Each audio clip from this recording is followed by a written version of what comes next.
Could you please just tell the audience like one sentence that encapsulates the film? Okay, yeah.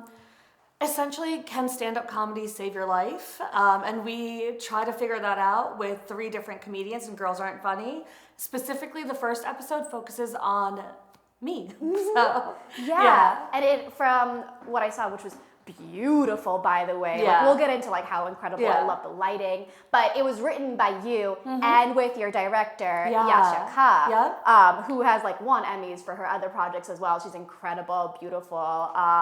Hopefully she'll be here during our She presentation will, week. yeah. Oh my gosh.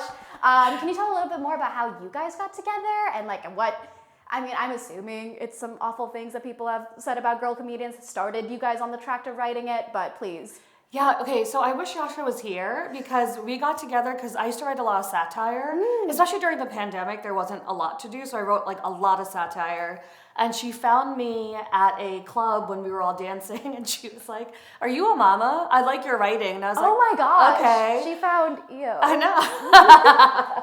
And I was like kind of mean. I was like, I don't know who this is, but why is she asking Why me? is the paparazzi here? But like the next day, she was like, can we get like coffee? And I just want to tell you about this idea I have. And from there, like immediately when she was like, stand-up comedy helped me come out like in a lot of different ways, like to my family, like just become more of myself. And then I started sharing my story. And her idea was so great because we don't really see a lot of female comedian shows at all. And we don't see anything with brown women in the lens of like, it's hard to balance your pretend life with your parents. Yeah. And then like a life like outside of that. Yeah, which was like what the pilot of Girls Aren't Funny was about, where your character, which I believe is your actual name as well, Amamah. Yes, and we are rewriting it, and we are trying to write it into a movie as well. And I did change my name because a writing tip is don't put your name into something. It makes it really hard to write when you're doing character flaws. I was like, I'm perfect. Free tips for anyone watching this, by the way. Before Girls Aren't Funny, you have already been a comedian for a while. You've done stand-up. You have a cooking show as well. Oh, you really stopped. Oh, okay. full body. I was like, I wonder if she'll find deep stalking things. Absolutely. Do you want to talk a little bit about your history with comedy? Yeah, so I actually started stand-up. I was a high school teacher for a few years. Okay.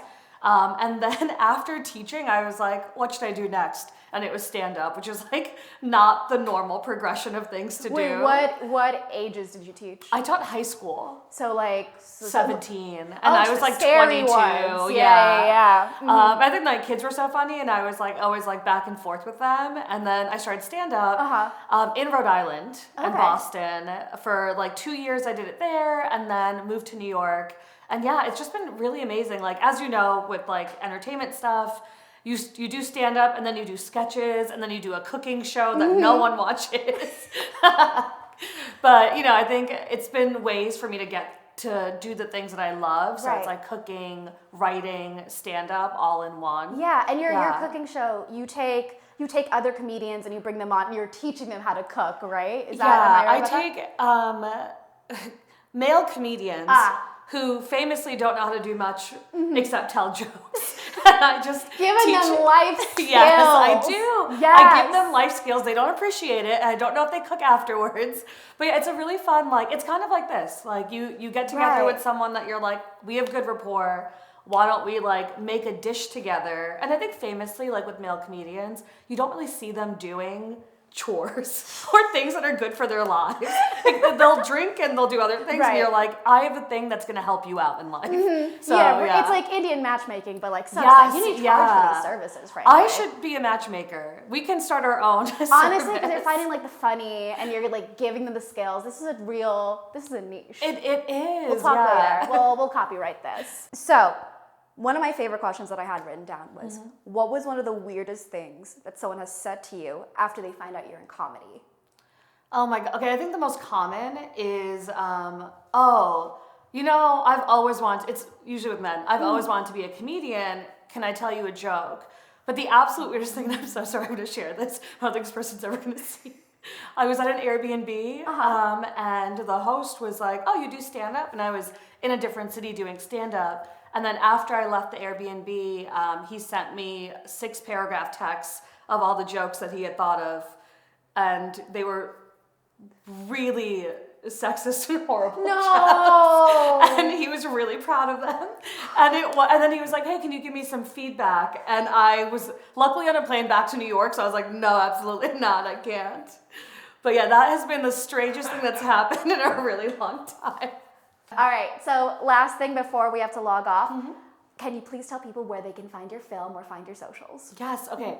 So Girls Aren't Funny, at Girls Aren't Funny on Instagram.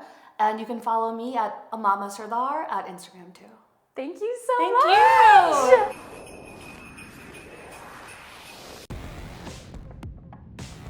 She graduated at the top of her class. She worked hard, but more importantly, prayed to Allah. Thank you, Ami. I'm so sorry. It's my boss. We have an emergency at work. So dedicated. You two have so much in common.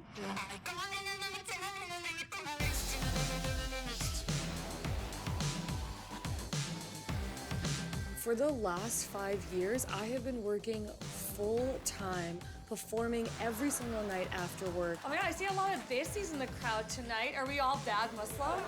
I fucking love it. I have met some of the best people in my life because of this. But I was a virgin until I was 24, and I taught high school sex ed at 21. So for 3 years, I just lied to kids. What does your family think of your material? It's so hard to find a funny show that isn't filthy. I watch them, but I don't want to. They don't even know I do stand-up like at all. I'm so sorry. My actual cousin is in the crowd. It's time to be real with your family. I didn't know that this was the work that you were busy with. As a comic, like I've been doing for a while now, you're all about the sex stuff. I don't really like it too much, but you know, that's gonna work for you. So just be more pro-sex. Don't be a pussy about it, right? All right, good luck. Do you want to buy me a drink? Only if you go pour it on that guy while screaming girl power. Everything okay with you? Yeah, sorry. I was just up all night with work. You work so hard. You deserve to have a good life. Are you sure you're okay? Who the fuck are you? Who the fuck are you?